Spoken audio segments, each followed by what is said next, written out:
Every time I'm done with the video, I immediately remember some of the things that I haven't really spent enough time on. And I appreciate all of your feedback.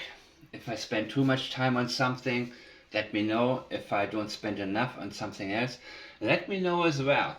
So one more time, we're talking about the doubles.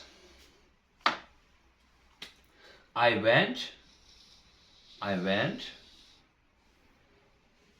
he,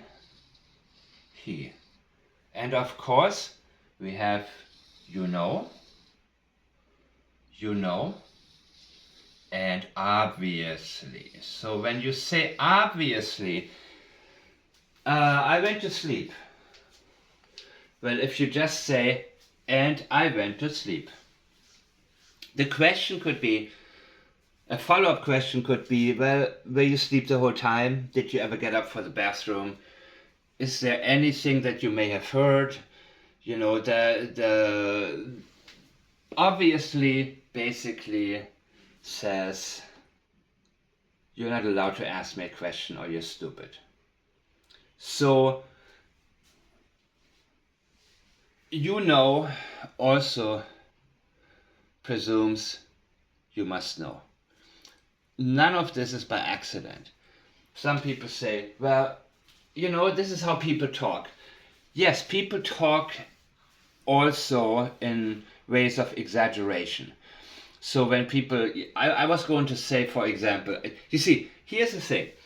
Ever since I have started with statement analysis, one of the people I analyzed was me, because there were so many times I caught myself using figurative speech that really is not necessary. For example, I was going to say I forget a million things.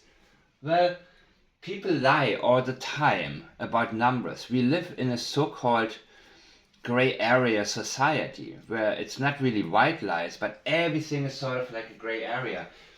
And it is not easy to always differentiate when somebody is white lying for the reason of, you know, what are they telling us? Are they really telling us something? And I think every single time we use a white lie, we don't do it in very important times. So if you have something very important to share with somebody and it's very urgent, I can guarantee you that such figurative speech, you either don't use it or you use it a lot less. And we become desensitized to the words other people use. We are so used to people also on TV talking themselves out of apologizing for something celebrities did, or backtracking on things, or using a lot of words but really saying nothing, which is a political move, of course. We cannot allow ourselves to be desensitized, and we cannot allow ourselves to normalize something simply because a lot of people are used to using it. So the second he is sensitive, and the second I went is also sensitive. And what it means, what it is doing, it's trying to convince you. He has basically vanished, walked out. Who walked out? He?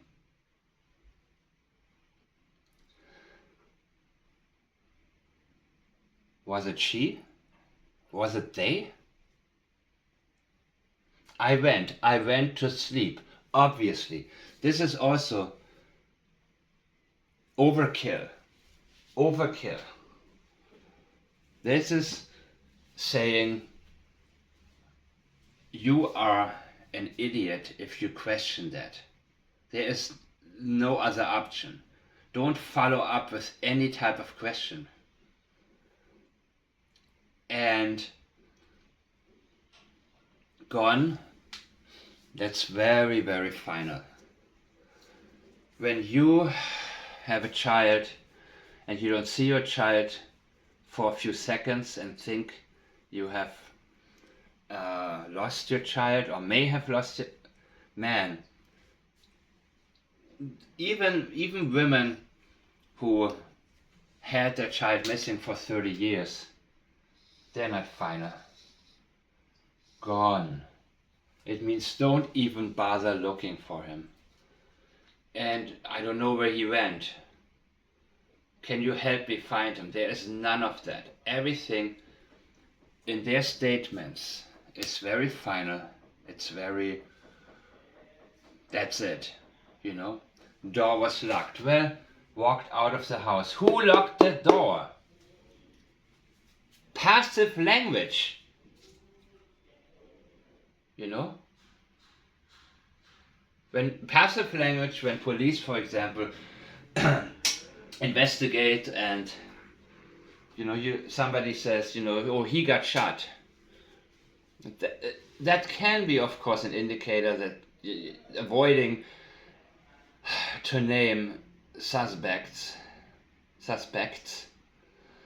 between the hours of 12 and 6. 12 and 6. No, we do not know. But one thing we know is that now makes it very sensitive, and it may be a scripted thing because she wants us to think she was asleep from 12 to 6, and nothing that happened within that time frame could have been her doing anything. This is a fake alibi. It would be an alibi if somebody could verify it. But this is a fabricated alibi. Between 12 and 6, I was unavailable. I was knocked out. There was nothing I could have done. So what did you do? That is a sensitive area we have to stick with. And the earlier statements, when everything was still fresh, are the most important ones. Anything that they say now on the various live streams that they get invited to is really, for the most, 99% is worthless. Once in a while you see, Chris Proudfoot tripping up, but he doesn't really say anything new that he hasn't said many times. So I'm not even going to go into any of that until I have exhausted every single one of the older interviews, because they are what makes this case. I went. No, we don't know. He vanished, yes.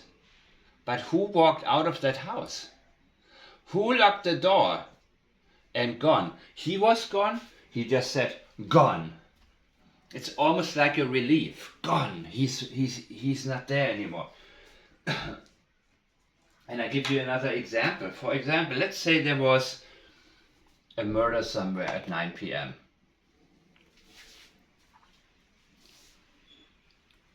And police asks, where were you? At the game. The game. This is the prime example for a sensitive area. Trying to convince the game. You have to know. Stop asking me. Don't look deeper into it. Right? Already. So there's no need for you to investigate further. 2 weeks later, in a television interview, same question. Where were you around the time? I already told you. We need to look for the sensitive areas, the areas that are sensitive to the speaker, to the subject. Then we are able to tell where we should keep on looking. And everything in statement analysis is a journey. Everything has to do with learning new things, better ways to apply something. So what is Chris telling us?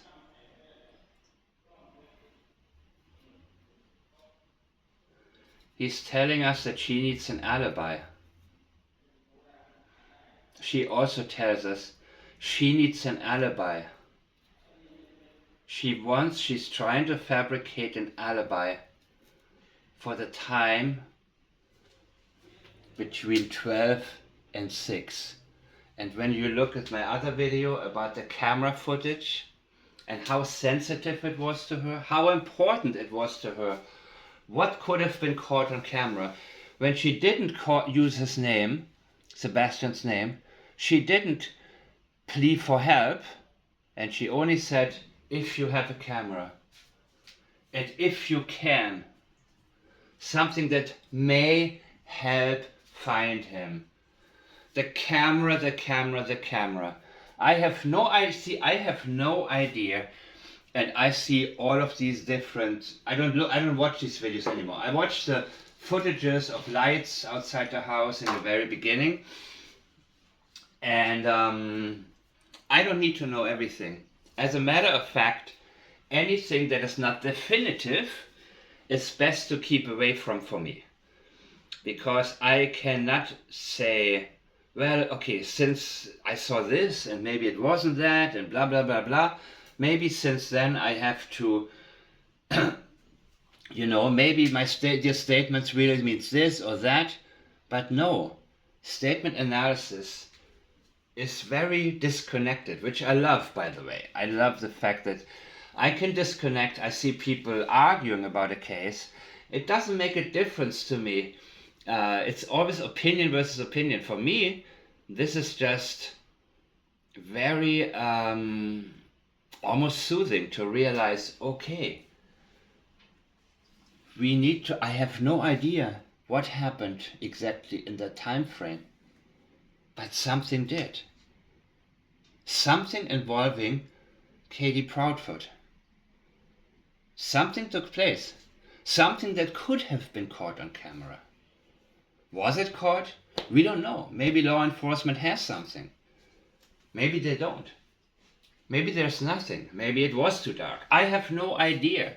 But all I know is I'm getting different videos sent to me, and look at this and look at that. I really don't. I do it sometimes, but I don't have too much interest in that. I have interest in statements that are very short, that point towards something. The long interviews Chris has been giving, which, the motive behind going on these lives and giving long interviews, there's a reason for that. And I have previously stated that I think Katie Proudfoot is far more intelligent than he is. She is the one who pulls the strings. When she sits somewhere, she makes herself look like she's a victim of a kidnapping, but it's not like that at all. Chris is very, very abusive, was very abusive with Sebastian, but I do not think that Katie Proudfoot was a better wife. She learned martial arts in the military. She can, believe me, okay, I shouldn't say believe me, but I think she can carry her own. They may have fights and arguments, but I don't see her being under any kind of pressure from him. She's positioning herself in a manner that gets people to say she is an abused wife who was pushed into doing something. She's searching for ways to excuse just about anything. When she talks about how much food Sebastian had, there is a reason for that. So my question is, could that be because she wants to tell us why the boy couldn't sleep and why she gave him so much medicine? If she did, allegedly. So, vanished. Also pretty final language. Who locked the door? If the door was locked and he walked out of the house, how was the door locked? Who locked the door? Who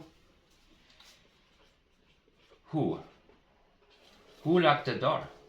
That was not answered. Have they answered that yet? And gone. Accepting that somebody is gone is very, very strong. And a parent is not likely to do that. Rather than saying, okay, she's gone. Well, where has she gone? Where? Your mind would be racing. They are both sitting there, very calm. Of course, that back and forth rocking motion that Katie Proudfoot is doing is sort of simulating anxiety, or she's trying to show us that she has anxiety or nervousness, or that she's anxious to see her son, or that she is panicking. But nothing of that, none of that is supported by any of the language she is using. Everything is very weak. If you have a camera, if you can, maybe it will help find him. There is no urgency. That is not expected. So when she began a written statement with emergency, what is the emergency? Her emergency is that something could have been caught on the camera. Something that she needs to know about right now. If something was caught, I want to know right now. I want to meet with you. I want to help. I want to fix this. I want to get this out of the way. The one thing she's worried about. Not worried about her son Sebastian. If you think your son is still alive,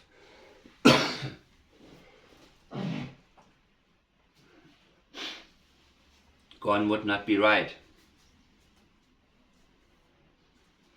He would be going. The living are going. The dead are gone. After gone, the sentence stopped. A statement is made.